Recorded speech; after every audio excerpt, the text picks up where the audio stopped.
encontra-se em 2 Samuel, capítulo de número 11. A palavra do Senhor nos diz: decorrido um ano, no tempo em que os reis costumavam sair para a guerra, Davi enviou Joabe, seus oficiais e todo Israel. Eles destruíram os filhos de Amon e sitiaram a cidade de Rabá. Mas Davi ficou em Jerusalém. Uma tarde, Davi se levantou do seu leito e andava passeando no terraço do palácio real. Dali viu uma mulher que estava tomando banho. Ela era muito bonita. Davi mandou perguntar quem era.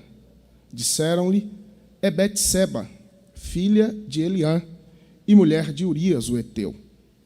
Então Davi mandou mensageiros que a trouxessem. Ela veio e ele se deitou com ela. Ora, Betseba tinha acabado de se purificar da impureza da menstruação. Depois ela voltou para casa. A mulher concebeu e mandou dizer a Davi: estou grávida. Pode se sentar e vamos refletir sobre algumas temáticas relevantes para a nossa vida espiritual. Glória a Deus. Eu presumo que estou ministrando para líderes e para pessoas vocacionadas à liderança. Então, esta mensagem, ela parte desse pressuposto e parte de uma abordagem fundada nas experiências que vivenciei ao longo de aproximadamente 6 anos como relator do Conselho de Ética da nossa convenção. Os amados irmãos sabem, a nossa convenção ela é formada por aproximadamente 2.600 pastores, ministros e evangelistas. E como toda instituição, há normas de condutas que devem ser obedecidas. E na perspectiva interna institucional, essas normas de condutas são vinculadas à palavra do Senhor. Tendo em vista a necessidade que nós, ministros e líderes, venhamos cumprir à risca o que determina a Bíblia e o que determinam os estatutos da nossa convenção, aqueles que desobedecem e descumprem, eles podem ser alcançados por alguma sanção disciplinar. Em relação a estas sanções disciplinares, que temos advertência, suspensão ou exclusão, aquilo que também acontece comumente no corpo da igreja, diante de transgressões aos princípios bíblicos, as experiências com o trato e com a lida com esses tipos de processo me fizeram refletir sobre a realidade da nossa liderança nos últimos dias. Eu não falo aqui apenas de liderança pastoral, eu falo aqui de liderança como um todo. A minha reflexão sobre a liderança ministerial e pastoral, por que não dizer o estudo de caso que apresentarei aqui, ou de casos, ele pode se espraiar para toda e qualquer liderança.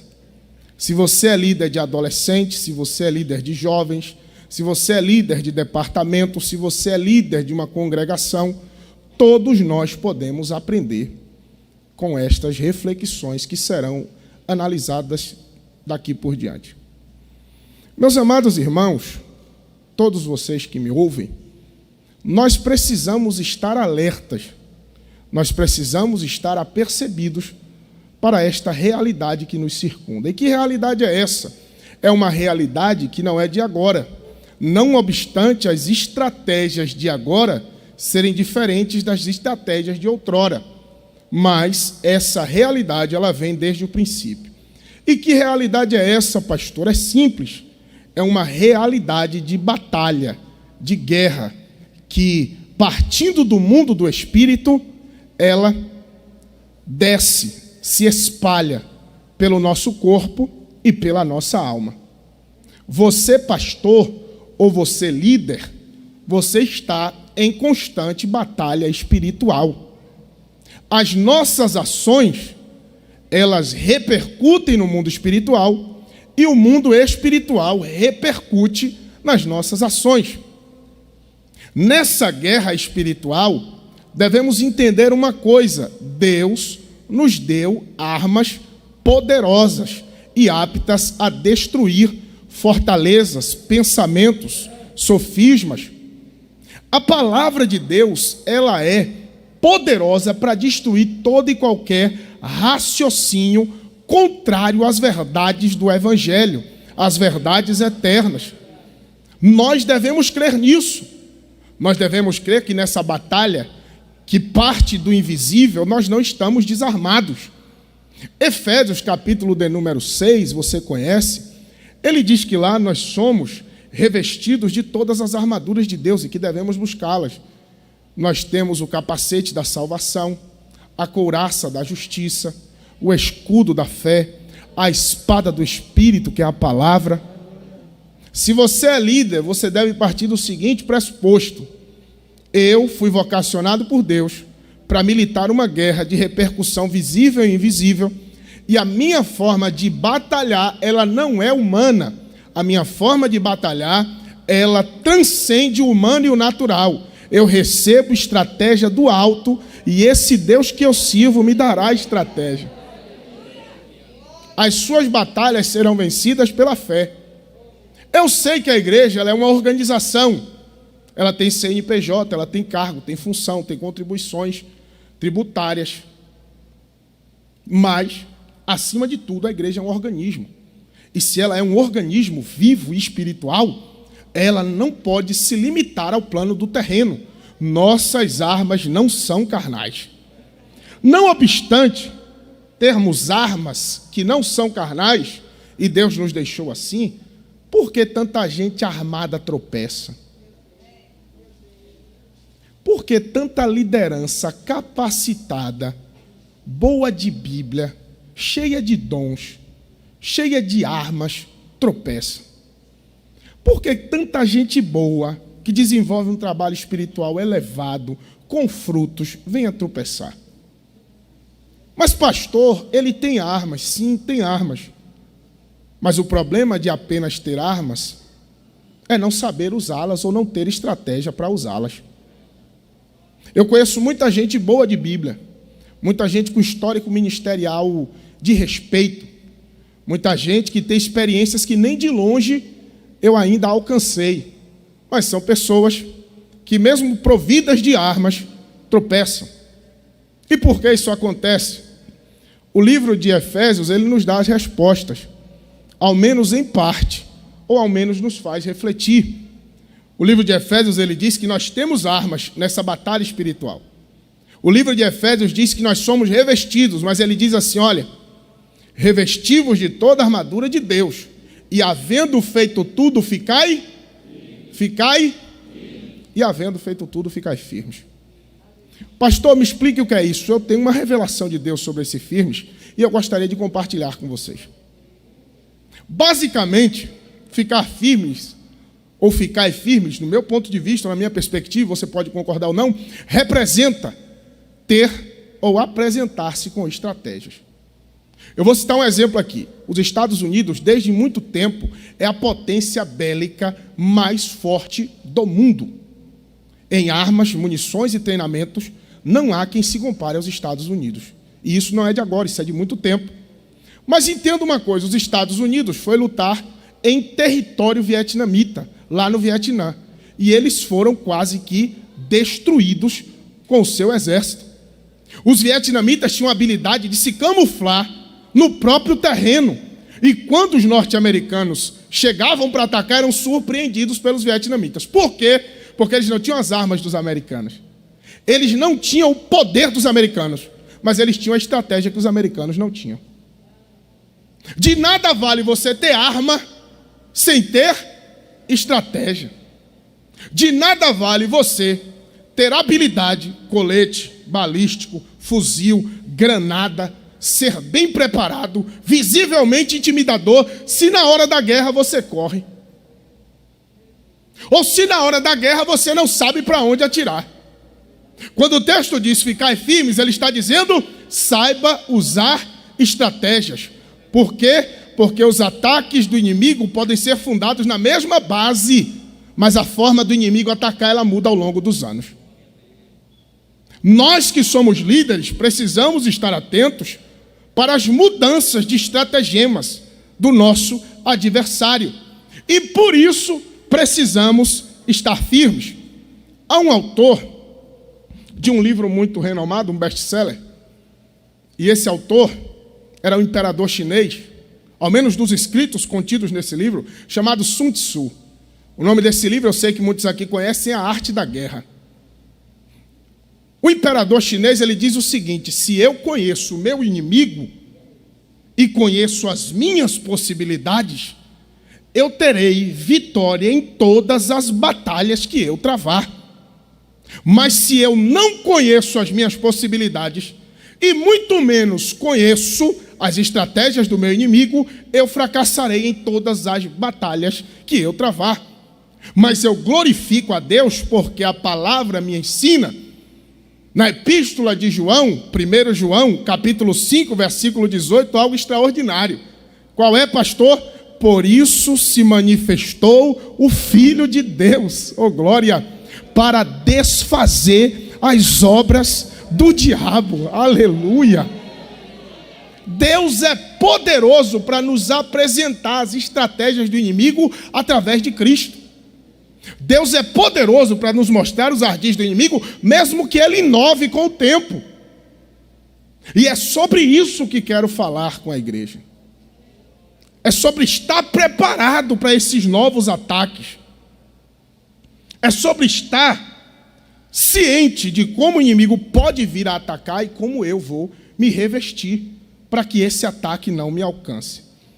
Algumas anotações eu pude fazer aqui para percorrermos esse estudo, para que você saia, mais uma vez, alimentado na tarde deste dia. E desde já eu quero louvar a Deus pela vida dos amigos que também pregaram aqui, pastor Edivaldo Filho, e todos os demais pastores que ministraram e que também alimentaram a igreja do Senhor aqui em Ilhéus. Meus amados, cumpre salientar que esses ataques eles possuem a mesma motivação. E que motivação é esta, pastor? Porque o inimigo me ataca, ele quer abatê-lo. Ele tem você como um oponente, seja você pastor, seja você presbítero, seja você líder de classe, seja você alguém que pessoas têm como referência.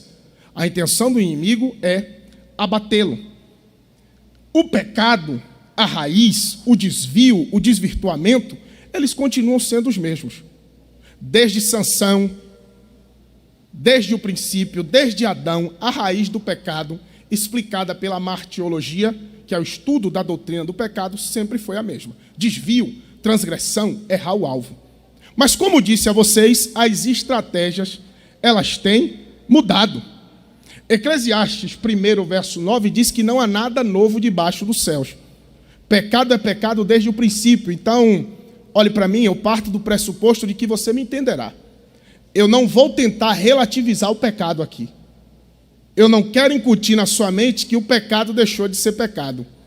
Porque muitas pessoas podem entender desse jeito. Eu não estou querendo dizer aqui que devemos tratar o desvio de conduta como algo natural. Eu só estou te dizendo que a nossa perspectiva sobre certos pontos deve ser mais tratativa, deve ser mais curativa do que uma perspectiva de apontar o dedo, de expor sem cura ou sem tratamento. A nossa perspectiva, ela deve ser diferente. Eu espero em Deus que essa semente plantada, ela seja germinada nos corações que me ouvem nessa tarde. Meus amados, as roupagens do pecado, por mais que a base seja a mesma, elas mudaram. E tudo isso tem a ver com algo denominado pós-modernidade. Repita comigo, pós-modernidade. O que é pós-modernidade? É aquele contexto que nós vivemos. Alguns chamam de sociedade pós-industrial, alguns chamam de sociedade pós-moderna, mas o que vivemos hoje na pós-modernidade? A pós-modernidade foi um conceito trabalhado por um filósofo denominado Zygmunt Bauman. Bauman ele trabalha o que ele chama de sociedade líquida. O que é sociedade líquida? É aquela que não tem solidez nas suas relações. Uma sociedade líquida é uma sociedade que não se apega a vínculos. É uma sociedade do efêmero. É uma sociedade em que os relacionamentos não são mais sólidos. Basta perceber nas redes sociais como os nossos jovens se tratam. Conheceu ontem, já posta no Instagram, meu amor para toda a vida. Não é assim? Itimalia, meu Deus, amor eterno. Não é assim? Isso é o que, pastor? É a sociedade pós-moderna. Se namorou, conheceu ontem, trocou mensagem, já é o amor para a vida toda. E se terminou no outro dia, já posta assim, minha vida perdeu sentido. O que é isso, pastor? É a sociedade pós-moderna. Às vezes eu oriento jovens e aconselho jovens que estão momentaneamente desiludidos amorosamente e dizem assim, pastor, eu fiz tanto plano, eu fiz tanto projeto. Nessas viagens, idas e vindas da itinerância, eu conheço jovens, aconselho jovens. Quando eu volto lá, esqueceu tudo e não demorou nem um mês. Que amor é esse? É o amor pós-moderno. É o amor líquido. Por que líquido? Porque líquido denota fluidez. É muito volúvel, é muito flexível. Essa pós-modernidade, de acordo com a análise doutrinária dos estudos de Bauman, ela cede lugar à crítica ao invés da hospitalidade. Basta você entrar numa rede social como Instagram. Hoje está na moda aquela ideia de hater. O cara não sabe da sua vida, não conhece a sua história, nunca viu você, nem mais branco, nem mais negro, nem mais preto, nem mais claro. Aí só porque viu você postar uma foto, vai lá e bota assim, não sei para que isso. Aí você coloca, eu também não pedi a sua opinião. Aí a guerra começou. A gente discute muito isso. Idiota, me perdoa a expressão, mas idiota, pastor Israel, sempre existiu. Sempre existiu. Mas ele não tinha projeção. O idiota era idiota só na roda de amigo dele. Todo mundo aqui tem um amigo idiota. Quando ele falava alguma besteira, você dizia, cala a boca, rapaz. Oxi. Estava na roda de amigo. Ele falava, pisava fora da lei, você falava, rapaz, esse cara é um retardado mesmo. Acabou ali. Acabou ali. Mas hoje o idiota tem voz. Porque o idiota vai para a rede social, faz um comentário, o idiota, aquilo ali repercute por mais de dias e dias. São os idiotas. Quem tem mais visualização hoje é o idiota. O idiota hoje tem voz. O que é isso? É a sociedade pós-moderna. A crítica do idiota fala mais do que a sabedoria do sábio.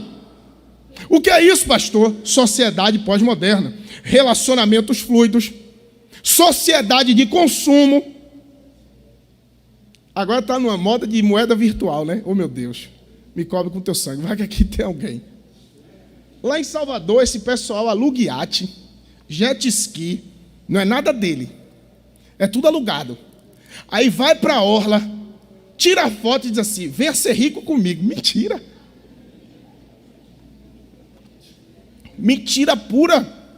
Está vendendo o almoço para comer a janta. Aí assim, tu olha a vida dele. Fez o que da vida? Nada. Fez faculdade de quê? Nada. Está trabalhando com o quê? Nada. Mas eu lhe ensino a ser rico com 4 dias. Eu falei, meu Deus. Ele não tem nem para ele vai ter para me ensinar. Mas por que isso encontra espaço? Sociedade de consumo. Por que isso encontra espaço? Por causa da fluidez dos relacionamentos. Eu quero tudo imediatamente, quero agora, sem saber do caminho que eu tenho que trilhar para alcançar esse objetivo. Nessa sociedade, os pecados podem até ser os mesmos, mas as estratégias utilizadas pelo inimigo são diferentes.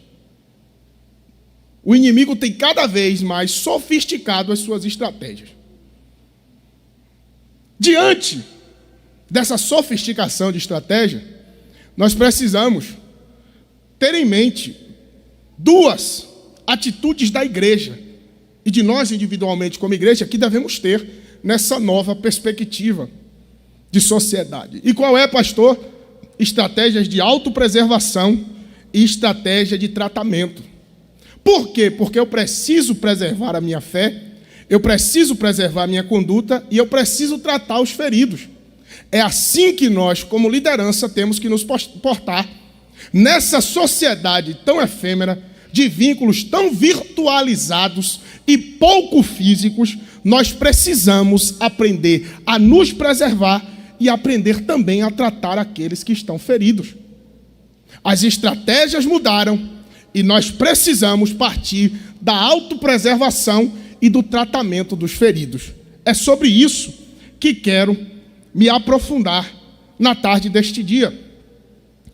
Dentre todos os aspectos trazidos pela pós-modernidade, como eu citei aqui, a crítica acima da hospitalidade, o consumismo, os relacionamentos líquidos, eu quero eleger para trabalharmos a partir de agora como objeto de análise desse estudo. E qual é? A virtualização dos relacionamentos. Vou repetir para você guardar: a virtualização dos relacionamentos. Repita comigo: virtualização dos relacionamentos. E por que a escolha desse estudo, pastor? Mais uma vez eu repito aquilo que falei no começo. A escolha desse estudo, ela se deve aos anos que passei militando no Conselho de Ética até hoje. A escolha desse estudo se deve ao porquê do ambiente virtual ser tão propenso à queda e ao tropeço de líderes. A escolha desse estudo se deve ao fato de que nós não sabemos tratar isso. Não sabemos. Eu falo disso porque sempre no Conselho de Ética eu comentava com os pastores por que certas coisas acontecem com pessoas totalmente íntegras. Meu amado irmão, há uma diferença entre o porco e a ovelha. Eu vou repetir para que você guarde: há uma diferença entre o porco e a ovelha. O porco, se você retirá-lo da lama, ele volta para lá, mesmo que você dê banho, mesmo que você perfume, mesmo que você trate ele com a maior limpeza.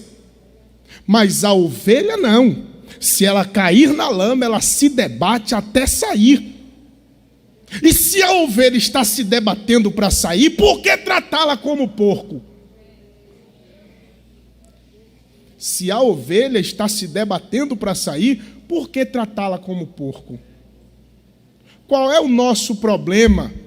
O problema que me instigou a esse estudo foi exatamente esse. Por que estamos tratando como porco quem é ovelha? Porque um tropeço está determinando, porque um tropeço está direcionando a vida de alguém que, por um deslize nessa realidade pós-moderna, por não estar preparado, veio a sofrer uma queda ou sofrer com um ataque do inimigo. As perguntas são, e é sobre elas que me debrucei: o gabinete continua sendo o ambiente mais hostil para o pastor? Porque era esse o pensamento que nós tínhamos. O lugar de encontro entre o líder de jovens e o liderado continua sendo o ambiente mais hostil para a liderança? Os contatos físicos e presenciais, não estou falando aqui de contatos lascivos, mas de conversas pessoais a sós, continuam sendo os principais riscos, ou nós temos outros que estão a se revelar? Outra pergunta: por que líderes tão experientes, tão espirituais, com histórias tão profundas, muitos deles com idade até de serem meus avós, foram esses os casos que tratei, são os alvos mais fáceis, ou melhor dizendo, os alvos mais propensos ao tropeço? Diante dessas questões, eu resolvi, para além de uma disciplina ou de uma exclusão nos moldes que conhecemos, tentar entender como o inimigo tem atacado as nossas referências, como o inimigo tem tentado contra as nossas lideranças. E eu confesso a vocês que isso tem sido meu objeto de estudo até na confecção de um livro, porque eu acho que esse tema é extremamente relevante para a atualidade. Os nossos relacionamentos virtualizados, as nossas relações não presenciais, é que tem se revelado os nossos pontos mais fracos na batalha espiritual. É duro dizer que já chorei com pastores que sofreram sanções por causa de uma conversa. Pastor, mas tudo é pecado, mas e o tratamento e a prevenção? Eu já chorei com líderes que foram pegos em um print. Pastor, mas tudo é pecado, e o tratamento e a prevenção? E o cuidado? E o ensino da autopreservação? Eu sou assembleano, nasci aqui, cresci na igreja, em círculo de oração, mas a gente tem muito corta-laço, receba e pouco isso aqui, ó.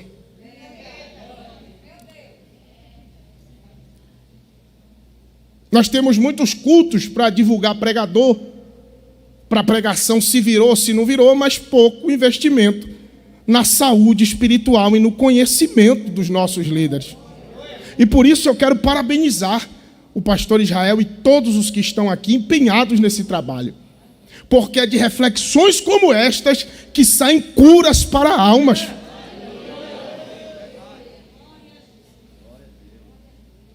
Pois vamos continuar.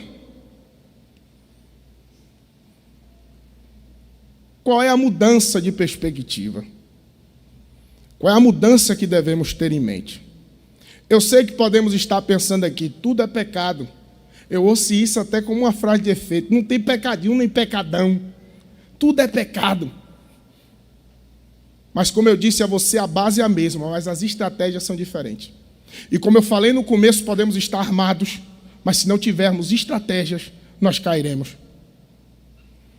E sobre essas estratégias, eu gostaria que você, ao menos, instigasse a sua mente a refletir. O que era que tínhamos nos gabinetes, nos encontros físicos, nos encontros a sós? Nos encontros físicos e a sós, nós tínhamos estímulos, nós tínhamos conversas que poderiam repelir como aproximar o contato. Em um ambiente onde um pastor conversa com ovelha, em um ambiente onde um líder conversa com o liderado, um dirigente conversa com o congregado, o cheiro, o toque, o choro, a sensibilidade pode atrair a uma intimidade, como pode repelir uma intimidade. Muitos pastores, muitos líderes passaram a usar a estratégia acertada de levar as suas esposas, de pôr uma janela no gabinete, de não se reunir a sós, um líder de jovem com a liderada. Tudo isso como estratégia. Mas qual o problema? Essas estratégias não estão funcionando quando tratamos disso aqui. Essas estratégias não funcionam quando eu falo em rede social, quando eu falo em WhatsApp, quando eu falo em Instagram, quando eu falo em contatos virtuais. Há uma demanda nova na nossa igreja e que nós estamos fechando os olhos para ela, tratando o efeito ao invés da causa. Há uma demanda nova no nosso meio e nós precisamos tratar não apenas os efeitos, mas precisamos tratar as causas. E por que tratar as causas? Olhe para mim, nós somos corpo, alma e espírito. Nós temos alcances de Deus para cada uma das nossas estruturas. A nossa alma tem sido muito relegada por anos. Nós só sabemos que médicos são para o corpo, e para o espírito o sangue de Jesus tem poder, e para a alma. Nós nos esquecemos que as nossas emoções, pensamentos, tudo está na nossa alma, e a nossa alma, por muito tempo, foi tratada como um apenso do espírito. Uma parte atrelada ao espírito. Depressão até esses dias para muitos era demônio, só demônio e acabou. Nós não entendemos que as nossas almas trabalham com gatilhos, com emoções. Nossas almas trabalham com sentimentos funcionais ou disfuncionais do passado. Tem coisa que você tem atitude hoje por causa de um abuso lá da infância. Tem coisa que você tem atitude hoje por causa de um trauma da infância. Mas tem muita gente que diz assim, é demônio, é presepada. Na família de pobre tudo é presepada. Lá em casa tudo é presepada. Isso é presepada, desde presepada, menino. Tudo é presepada. Qual o problema disso? A gente esquece de tratar a alma. E por que eu estou falando da alma? Porque quando a gente fala de ambiente virtual, a gente tem que falar de propensões da alma. A gente tem que falar de gatilhos da alma. A gente tem que falar de reflexões da nossa mente. Sobre as nossas reflexões da mente, há um PhD em sexo cibernético, ou cybersexo, como chamam, relações sexuais virtuais. O nome dele é Alvin Cooper. E ele escreve que no ambiente virtual a nossa alma está propensa a agir de forma que não agiríamos em público. Por quê? Porque o ambiente virtual ele tem alguns pontos de favorecimento. Primeiro, anonimato. Repita comigo, anonimato. Segundo, acessibilidade. Fale comigo, acessibilidade. E terceiro, atratividade financeira. Falei, atratividade financeira. O que isso quer dizer, pastor? Primeiro ponto, é escondido. Segundo ponto, é fácil de acessar. E terceiro ponto, não tem gasto. Vou repetir para você entender. É acessível, é escondido e não tem gasto. E com o celular na mão, aí que a coisa fica fácil mesmo. Por que eu estou falando que isso tem relação com a alma? Porque a sensação de anonimato, ela ataca diretamente a sua forma de pensar. Eu vou repetir isso aqui. A sensação do anonimato, ela ataca diretamente a sua forma de pensar, a sua mentalidade. Vou fazer uma pergunta aqui para você. Quantos aqui lembram que namoro proibido era mais excitante, era mais... Eu não era. Eu estou mentindo aqui? Eu estou mentindo, eu estou falando para gente crente vivo como eu. Não, um namoro escondido. Não, o pai não está deixando, o pai não quer. Diz que se te pegar lá, te mata. Parece que a mente trabalhava, o coração parece que ia sair do peito. Aí depois que o pai deixou, olhou para cá, não sei se eu gosto de você, eu estou muito confusa.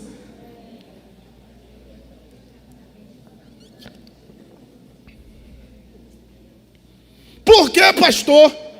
Porque o anonimato, o oculto, ele mexe com a minha forma de pensar, com a minha mentalidade, afeta diretamente a minha alma. E aí Alvin Cooper, ele diz, em um livro extraordinário de Wayne Goodall, Por que os líderes fracassam? Que nós fracassamos no âmbito do relacionamento virtual, porque esses fatores favorecem a conduta pecaminosa. Partindo para o texto que nós lemos aqui, nós entendemos o que falei no começo. Davi, ele teve a raiz do pecado da mesma natureza daquela que quem pratica o pecado ou desvirtuamento com base no ambiente virtual também tem. Por quê? Porque a base do pecado é a mesma. A base do pecado é a mesma. As estratégias ou a forma, a moldura que o inimigo se vale podem diferenciar-se, mas as bases são as mesmas. Davi caiu nesses parâmetros quando com Betseba ele veio a pecar. Primeiro ponto, anonimato. Manda buscar aquela mulher que eu quero saber quem é. Quem está sabendo disso? Só eu e ela. E o cara que vai buscar. Com base no anonimato e na acessibilidade. Quem sou eu? Sou o rei. Manda buscar. A rei ela não vai negar. E na facilidade. Vou ter que gastar aqui e não vou ter nenhum. Perceba, esses parâmetros se repetem, mas as estratégias mudam. E no ambiente virtual, isso se torna muito mais frutífero. Então vamos caminhando.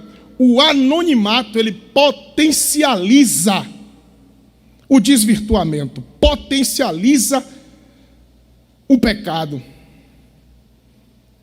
Um sociólogo estudou isso que eu estou dizendo a vocês. Quem me ouve diz amém. O nome desse sociólogo era Emile Durkheim. Emile Durkheim tem uma obra chamada Do Suicídio, e ele estuda o chamado fato social. Para ele, o suicídio é um fato social que precisa ser analisado.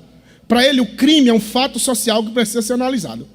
E na análise de um dos seus estudos sobre a anomia, ou seja, o desvirtuamento no âmbito da sociedade, ele fala do anonimato como uma das formas de propensão à delinquência. Vou repetir aqui para você entender, porque a partir de agora vamos focar no centro do que eu quero trazer a vocês. O anonimato é o foco da delinquência, do desvio e da perversão nesse mundo virtual. Sabe por que a gente peca atrás do celular? Porque a gente está anônimo. Sabe por que a gente faz coisa atrás do celular que a gente não faria em público? Porque estamos anônimos. Sabe por que você fala coisas atrás do celular que você não falaria de jeito nenhum na presença? Porque você está anônimo e a sua alma, a sua mente, reage de forma diferente à exposição. Emile Durkheim estudou isso. Ele disse algo que eu quero transcrever para vocês. Ele diz o seguinte: o anonimato ocasiona dissociação entre a identidade virtual e a identidade real. É como se aquilo que eu sou nos bastidores e aquilo que eu sou realmente fossem afastados. E isso é uma análise psicológica do comportamento. Há uma análise também criminológica disso. Um indivíduo chamado Robert Merton, ele foi estudar o que o anonimato causa no crime. Quando você é anônimo, você não só peca. Quando você é anônimo, você cria uma identidade diferente. E quando você é anônimo, você é propenso a cometer crime. Quer ver um exemplo aqui? Quem aqui na época do mundo... Hoje não, hoje eu creio que não. Quem aqui na época do mundo foi estádio de futebol aqui? Quem aqui? Levanta a mão aí. Quem aqui entrou lá no meio da torcida e ficou pulando aqui? Pulando, gol, e tal. Quem aqui?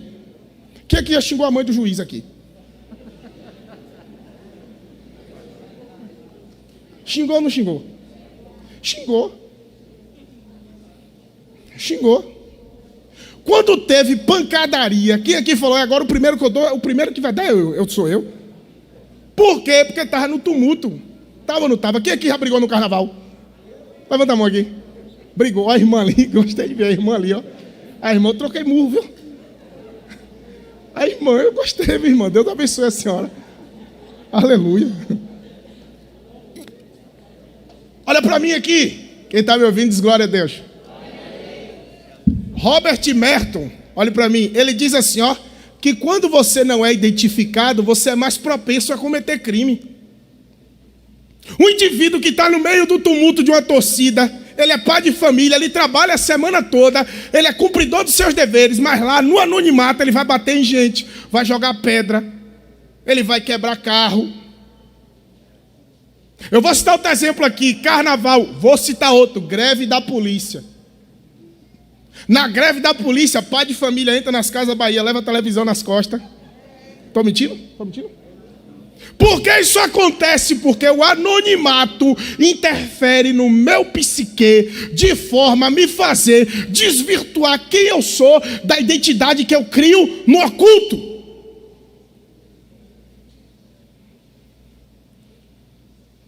Mas tudo é pecado para nós, tudo é demônio. Tudo é demônio. Bota a mão, repreende que era demônio. E nós estamos seguindo, espiritualizando condutas que podem ser tratadas no nível da alma. Nós estamos seguindo condutas e demonizando condutas que podem ser tratadas no nível da alma. Quantos dos nossos líderes, isso é uma pergunta para mim, para nós, possuem tratamento psicológico, acompanhados por um psicólogo, conseguem conversar sobre os seus problemas? Porque conversar, dialogar, ter terapia é tratamento para a alma. Mas eu ainda lido com pessoas que, quando eu digo assim, procure um psicólogo, está repreendido, eu não sou doido. Está amarrado, eu não sou doido. Aí a gente tem alma doente esperando tá repreendido em nome de Jesus curar. Quando tu tá doente, tu não vai no médico? E por que quando tu tá ansioso, depressivo, cheio de pensamento, cheio de conflito, querendo se isolar, você não procura um psicólogo? São esses pensamentos que estão ocasionando o desvirtuamento da identidade no secreto, levando a nossa liderança a pecar, e nós estamos espiritualizando tudo. Quando você está no anonimato, você peca. Quando você está no anonimato, você cria identidade paralela. Quando você está no anonimato, você comete crime. Por quê? Porque o seu psicológico está desvirtuado. A sua mente, a sua forma de pensar está desvirtuada. Mas aí eu volto para a temática que nós nos propusemos a debater. Autopreservação e tratamento. Autopreservação e tratamento. Diante da ciência de que os mecanismos são outros, as roupagens são outras, diante da compreensão de que isso não é demônio só, isso é a minha alma que é propensa a agir em certos ambientes, de forma que não agiria em público, é como instinto de sobrevivência. Quando você está acuado, pressionado, você age instintivamente de forma que você não agiria. Quer ver outro exemplo? Quando você vê seu filho sendo atacado, sendo ameaçado, a sua alma gera propensões a agir de forma que você não agiria se não estivesse em crise. A crise nos leva a agir de forma que nós não agiríamos fora dela, assim como o anonimato nos leva a agir de forma que não agiríamos fora dele. Como tratar, pastor? Como nos preservar? Primeiro eu quero falar de algumas estratégias de autopreservação.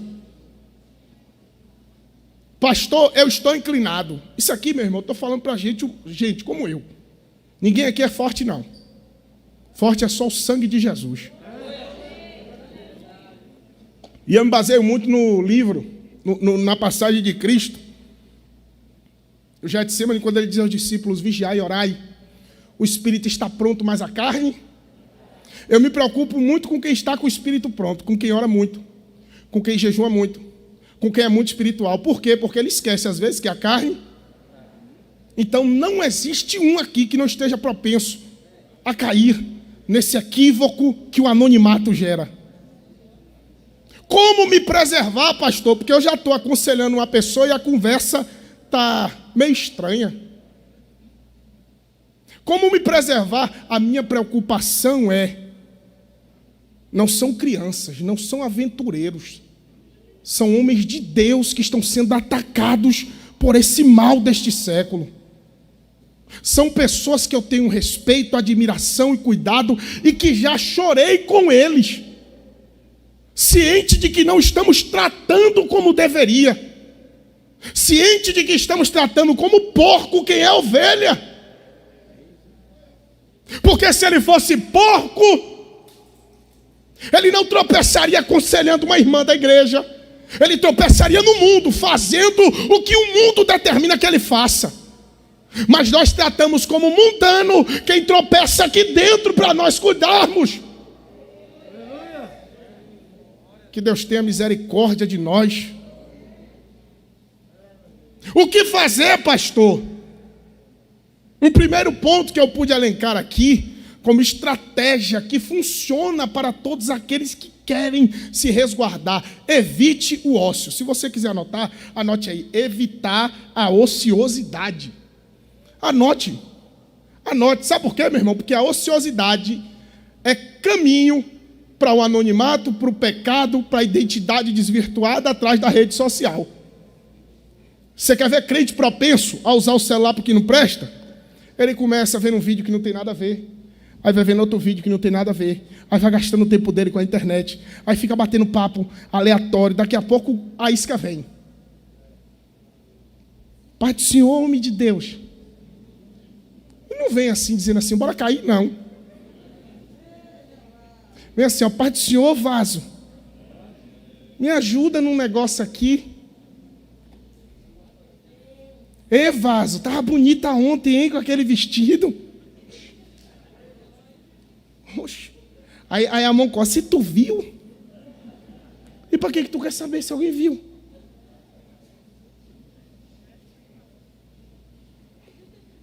Por que Davi foi tentado? Isso aqui que eu vou falar, todo mundo sabe. Estava no lugar que não devia, ao invés de estar batalhando. Sabe qual é o nosso problema? A maioria de nós gastamos horas e horas na rede social e muito pouca hora orando, lendo a Bíblia, se edificando. Pergunta qual é a fofoca atual da rede social, sabe? Pergunta quem é o artista famoso que está aí bombando, sabe? Pergunta o que é que Bolsonaro fez essa semana, também sabe. Sabe do cronograma de todo mundo, política ele debate, tudo ali debate. Mas e o que edifica, tudo que é do alto, tudo que é honesto, tudo que é bom? Transita por todo o caminho, na hora que vem a granada do inferno, ele está de peito aberto para estourar. Há poder no sangue de Jesus.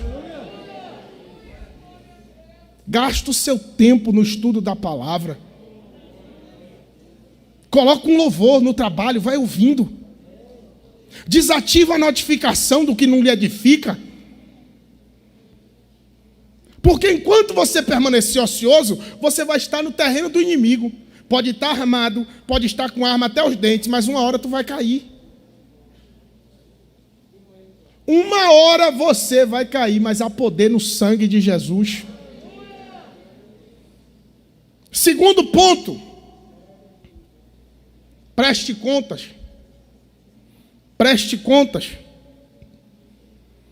Preste, repita comigo, prestar contas. E eu quero aqui me valer de uma colocação extraordinária que retirei do livro do pastor Israel Alves Ferreira, As Emoções de um Líder, como administrar corretamente as suas emoções. E recomendo e parabenizo o senhor, porque é um livro à vanguarda do tempo. Há 11 anos atrás foi escrito e já trabalhava a alma do pastor. Não apenas o pastor em uma perspectiva somente espiritual. Porque em tudo a gente dizia, ore mais, jejue mais, mas não deixava o pastor conversar. Não, vai orar, tira 7 dias de jejum que resolve. Mas, meu filho, eu quero conversar. Não, não precisa não. Nós tratávamos tudo menos a alma. E lá, da leitura desse livro, sobre liderança, as emoções de um líder, eu pude extrair esse próximo ponto. Preste contas. Todo líder tem que prestar conta.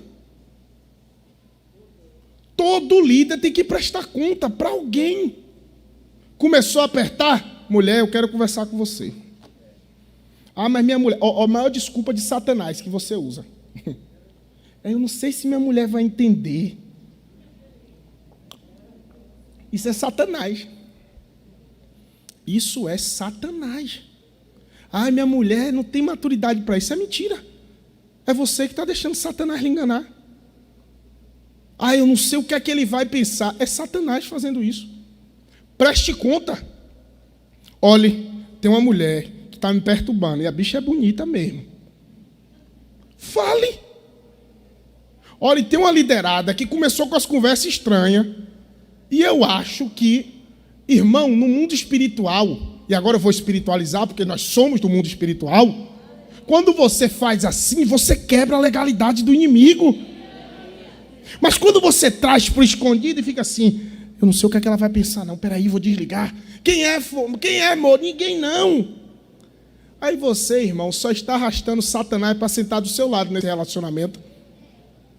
Preste conta. Procure um amigo e diga assim, estou passando por uma tribulação. E toda hora que ela ligar, procure o pastor e diga assim, pastor, aconteceu hoje, e aí, você fez o quê? Eu mandei ela ir caçar o que fazer. Disse para ela que eu sou crente. Disse para ela que o sangue de Jesus tem poder. Por mais que a vontade da carne seja outra, preste conta. Converse. Não guarde isso em segredo. Davi disse que enquanto ele tentava esconder o seu pecado, ele perecia, os seus ossos se corroíam. Ah, pastor, mas não estou em pecado ainda. Mas Tiago, capítulo 1, verso 14 a seguir, ele diz que pecado ele nasce de uma simples concupiscência, de simples desejo. Daqui a pouco a alma já está sonhando. Já pensou se eu largar ela e viver com a outra? Está repreendido. Há poder no sangue de Jesus. Há poder no sangue de Jesus. Preste conta. Converse. Eu falo isso com temor e tremor, porque eu vou repetir para vocês. Eu acabei de fazer relatórios aqui de Sansão e fui chorar com amigos. Por quê, pastor? Porque não souberam lidar com as estratégias do inimigo. Qual é o próximo ponto? Desfaça o anonimato. Desfaça o anonimato. Eu estava conversando com um amigo, ele disse assim, pastor, se converteu. Essa semana eu estava em outro estado pregando. Ele aceitou Jesus, aí veio conversar comigo, ele disse assim, pastor, eu preciso de ajuda. Eu disse assim, tá certo, o que é que você quer? Eu quero desfazer o anonimato. Eu não vou entrar em detalhes aqui, mas quais são as formas de anonimato que nós podemos ter? Aí eu tenho um senha no celular que só botando aqui no meu olho para poder tirar, ó. Não, eu tenho 4 senhas, inclusive um é a cabeça do dedão do pé. É igual aquele menino que quando está fazendo coisa errada no computador, fica logo assim, ó. Olhando o ambiente da casa para ver se vem alguém. Pastor, isso não acontece no meio de crente, não. Quer estar com isso. Eu não estou falando aqui no meio de crente, não. Eu estou falando no meio de líder. Eu não estou falando para crente aqui, não. Eu estou falando para líder. Eu não estou falando para gente nova, não. Eu estou falando para gente de toda a idade. E com a minha maior preocupação, porque os mais antigos é que estão menos propensos. Um amigo me chamou lá da região do sertão e disse assim, pastor, me ajude. Um pastor.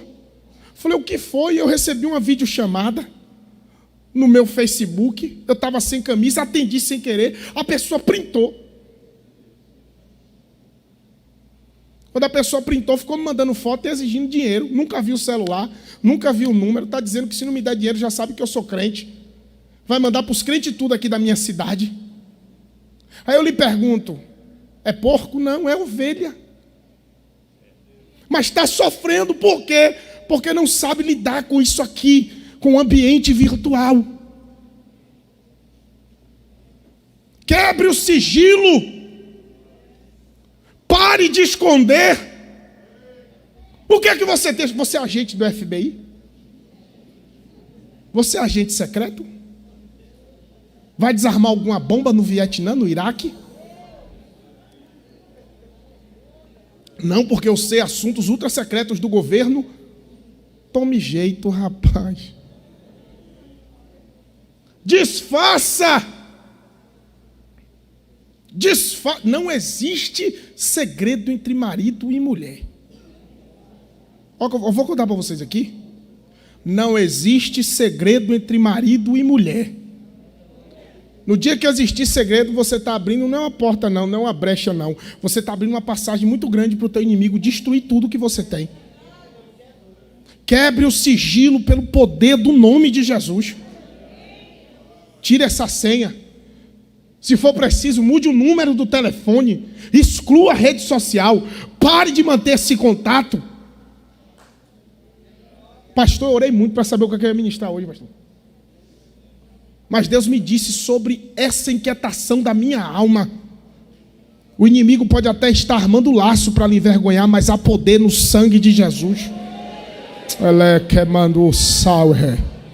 Há poder, o laço será despedaçado pelo poder do sangue de Jesus.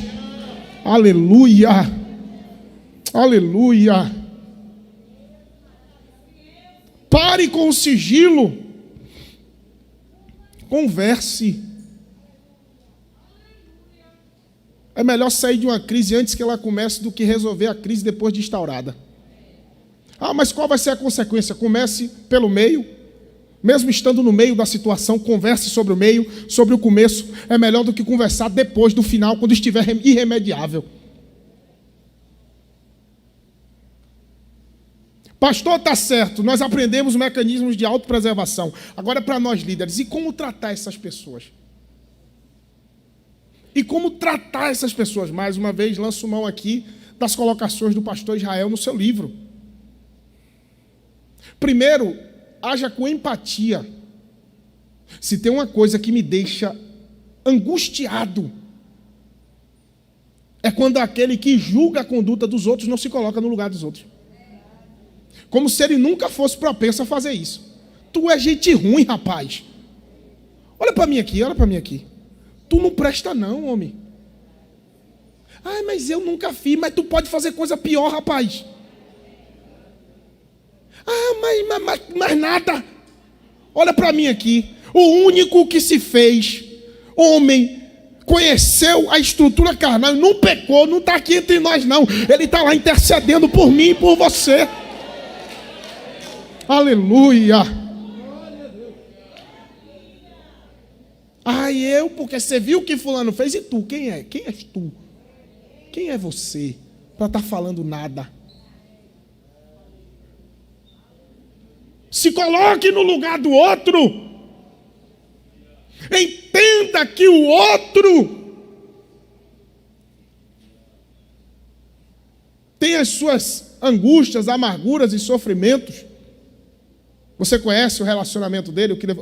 Mais uma vez, eu quero que você entenda. Não estou relativizando o pecado. Eu estou dizendo que para cada situação, Jesus, que é o tratador de pecado por excelência, sabe como tratar.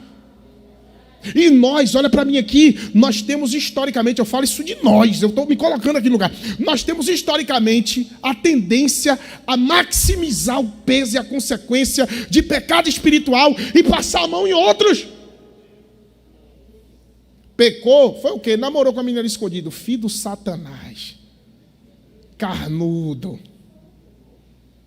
Agora o outro, me perdoe aqui, pastor, isso aqui é o estudo, eu vou falar algumas coisas. O outro dá cheque sem fundo, compra e não paga, mente, lança um irmão contra o outro, mas pecador é só o outro que fez e que... Não, irmão, não, irmão, para com isso, irmão. Para com isso, se coloca no lugar do outro. Tenha empatia com o outro. Cuida do outro. A primeira coisa que acontece quando chega um pecado ao seu conhecimento é saber o seguinte: como é que está a alma dele? O que é que ele precisa? Precisa de ajuda? Eu pastoreando uma igreja, tinha um diácono lá na igreja, uma certa época, que era do Hezbollah. Hezbollah, aquele do Estado Islâmico, ou do Estado Islâmico não, do Afeganistão. Ele era um crente muçulmano. Por quê? Porque eu nunca vi um extremismo religioso daquele. Uma jovem cantora, pregadora, tinha sido engodada por um rapaz recém-divorciado. A jovem nunca tinha conhecido nenhum homem em questão sexual. Esse rapaz chegou lá, recém-divorciado, conversou com a menina, acabou fazendo a menina tropeçar. Eu chamei essa menina e falei assim: e aí, rapaz, como é que vai ser? Como é que você está? Conversei, eu e minha esposa, nós acompanhamos ela. Ela disse assim: pastor, é difícil. Se eu contar para minha mãe, ela me mata. A mãe dela também era da vertente muçulmana, cristã muçulmana, xiita. Aí eu falei assim: mata. E eu conheci a mãe, mata mesmo. Aí eu falei assim: quer saber de uma? Eu vou lhe ajudar. Você está bem? Está bem? Ô pastor, não quero mais nunca, tá certo, eu vou lhe acompanhar. Todo dia a gente vai fazer um estudo da palavra, vou mostrar para você. Sabe por quê, irmão? Porque esse negócio de eu vou botar fulano 5 anos no banco, fulano vai para o inferno, não aprendeu o que errou, não foi convertido e não resolve. Não resolve. Se eu só tirar ele do cargo, se eu só tirar ele da função e não disser para ele por que ele pecou, por que ele não pode mais voltar a pecar, se eu não cuidar da alma dele, ele vai para o inferno e Deus vai cobrar de mim. Eu disse para ela: não, eu vou lhe ajudar, porque disciplina, esse negócio, não, fica tanto tempo, não, eu vou ajudar você da forma como você tem que ser ajudada. Cuidei dela, falei: você quer me afastar? Eu falei: não vou lhe expor não, senta ali, ela é a regente, falei: senta ali, vamos cuidar de você. Tá certo. Quando é um dia, ela falou, pastor, eu quero pedir perdão na frente da ceia. Falei, não conte nada que foi, não, tal. Quando ela foi pedir perdão, o diácono do Talibã levantou e falou assim, mas tem que contar o que foi.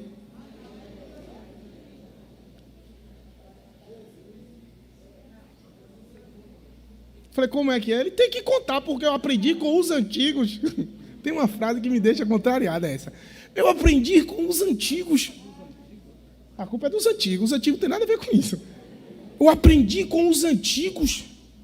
Eu falei, cadê, meu irmão? Me mostra aqui onde é que está esse antigo aí, irmão.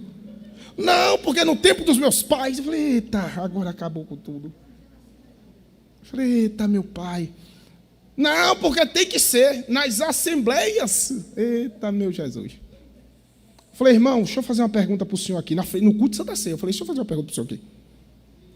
Quantas pessoas vieram aqui na frente e contaram o que fizeram? O senhor tirou 2 dias de jejum e orou por ele, para Deus restaurar. Não, me diga, se o senhor já jejuou por alguém que contou o pecado aqui. Mas assim é o que a gente aprendeu. Eu falei, não, para, eu não quero saber do que você aprendeu, não. Eu quero saber para que o senhor quer saber. O senhor quer saber para orar? Não, mas... Falei, pronto. Então o senhor é fuxiqueiro. O senhor é um fuxiqueiro. O senhor é um fuxiqueiro. Eu falei, fuxiqueiro e fariseu hipócrita.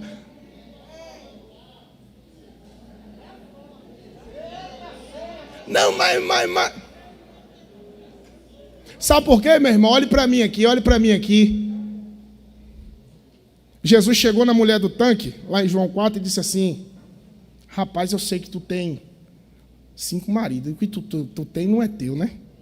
Aí a mulher voltou para Samaria e disse assim, venham conhecer o homem que disse tudo quanto eu tenho feito. Foi ou não foi? Ela disse o que ela tinha feito? Ela chegou lá e disse, não, eu tenho 5 maridos, ele me obrigou a contar. Não é com essa não, não é com essa não. Se coloque no lugar do outro. Se coloque no lugar da família do outro. Se coloque no lugar da repercussão. Quando pense assim, o que seria da minha vida se eu expusesse isso, se eu fizesse de uma forma não sábia o tratamento? Se coloque no lugar de alguém. Chegou o print na sua mão, chegou a conversa, exclua. O reino de Deus não é feito assim não. Ajude a tratar a alma da pessoa. Ajude a tratar a alma da pessoa.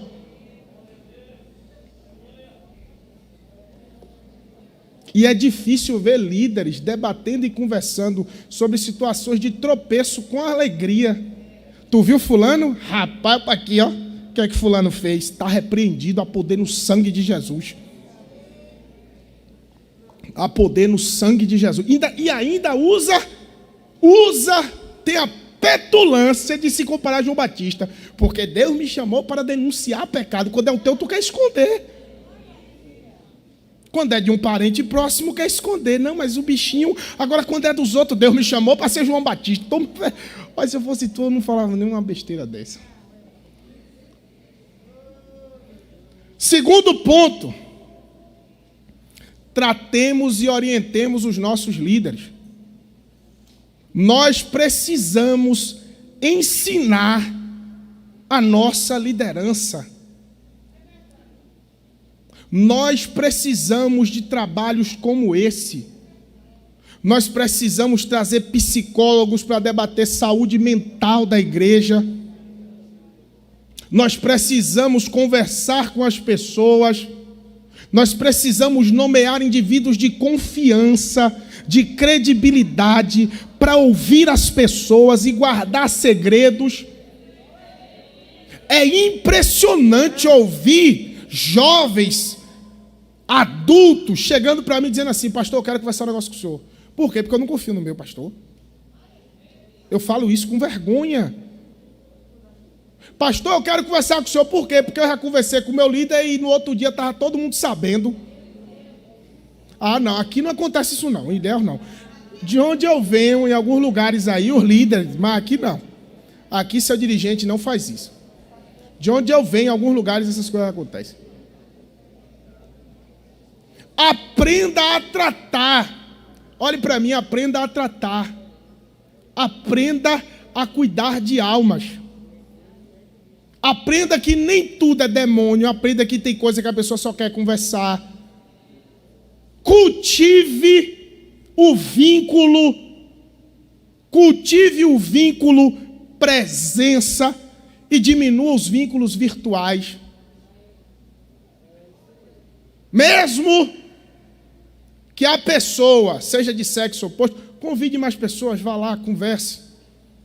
Converse, ao invés de ficar cultivando o anonimato, ao invés de ficar fazendo veneração às conversas virtuais, porque nesse ambiente você já percebeu que não vai dar o que preste.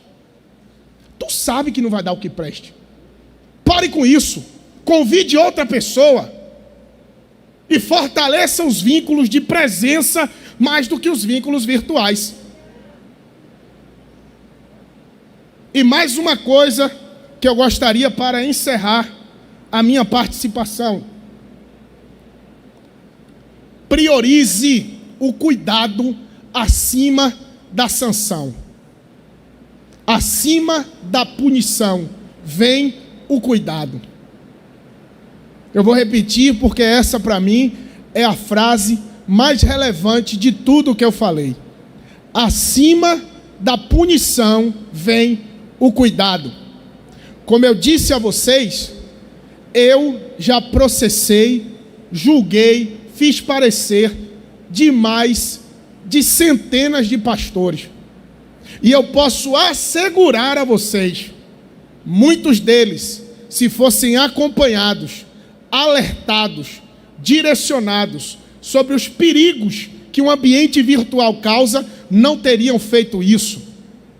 Muitos se desnudaram com base nesse anonimato, tiveram conversas porque confiaram e acabaram deslizando em um ambiente que não conheciam e que a alma se abriu de forma que não deveria se abrir.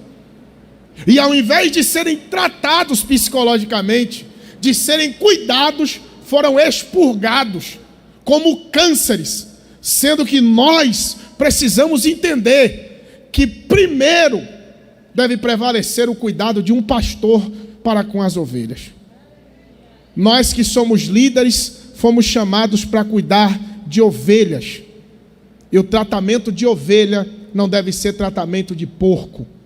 O porco não está no nosso meio, não ficará no nosso meio, ele vai voltar para a lama. Mas a ovelha, após lavada, cuidada e sarada, ela vai voltar a dar frutos em nome de Jesus. Eu quero orar pela sua vida, e você que recebe essa oração, conhece as suas batalhas, conhece as suas guerras, vai sair daqui renovado, vai sair daqui fortalecido pelo poder do nome de Jesus. Este ambiente é hostil, mas nós servimos a um Deus que nos dá vitória em qualquer ambiente. Ele é Deus do monte, Ele é Deus do vale, Ele é Deus do deserto, Ele é Deus do manancial. Aleluia! E eu creio que Deus vai te dar vitória neste ambiente. Em nome de Jesus. Em nome de Jesus. Feche os seus olhos, levante uma de suas mãos, por favor. Deus, eu te agradeço, Senhor, pela orientação que o Senhor nos deu essa noite. Eu sei, ó Deus, que o nosso inimigo tem os seus ardis, ele tem as suas estratégias, ele tem as suas formas de se conduzir, mas há poder no sangue de Jesus. Eu quero liberar uma palavra sobre este lugar. Há poder no sangue de Jesus. Toda a armamenta do inimigo seja quebrada pelo poder do sangue de Jesus. Levante as suas mãos mais alto. Deus, a tua obra, Senhor, é tua e o homem não poderá paralisá-la, o inferno não poderá paralisá-la. Ó Deus, essa bandeja, essa oferta, esse atalho, Senhor, criado em um ambiente de vulnerabilidade, não vai prevalecer. Nós acreditamos em um Deus que dá estratégia.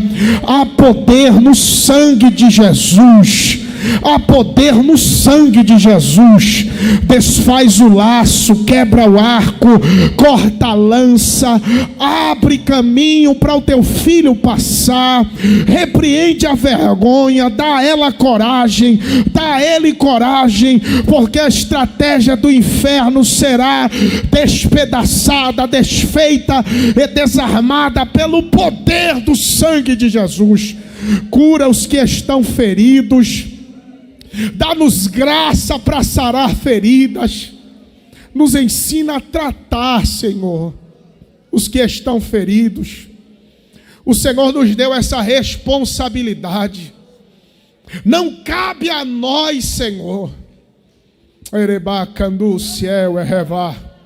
não cabe a nós arrancá-los, a seara é tua e o Senhor sabe como tratar. Nos dá sabedoria, ó Deus, nos dá graça, ó Deus. O nosso inimigo pode ter estratégia, mas o Senhor é especialista em despedaçar laço.